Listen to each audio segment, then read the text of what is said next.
التلفزيون العراقي.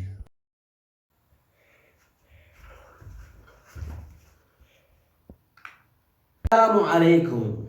أفضل منتج في العراق.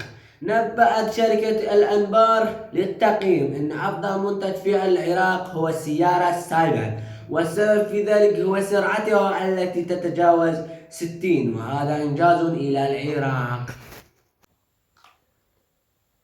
السلام عليكم من قناة الرياضة. طبعا اليوم راح نعلمكم شلون تنظفون أسنانكم بالمشط. نعم يا أصدقائي، بالمشط. أول شي دليل الكاميرا المصور.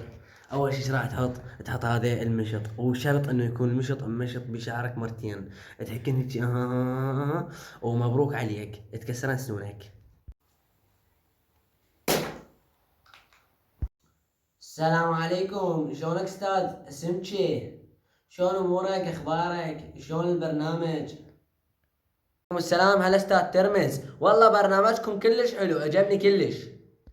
الله يخليك استاذ سمشي. طبعا انا بس حبيت اسالك سؤال، انت من يا نوع، شبوط لو زبوري؟ طبعا انا ما ادري اني جبتها زبوري، بس المهم انا لا شبوط ولا زبوري، اني زبيدي. فاصل ونواصل. عدنا.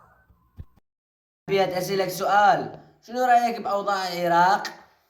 انا ما لي باوضاع العراق، وش لي باوضاع العراق؟ هو انا عايش بالماي. هم صدق انا ليش ما خطرت لي هاي الفكرة؟ بس راح اسألك سؤال ثاني يتعلق بالماي، شنو رأيك بنهر دجلة والفرات؟ طبعا انا هم علي بنهر دجلة والفرات، لان هناك بنهر دجلة والفرات يكثر الرقة، والرقة مصيبة.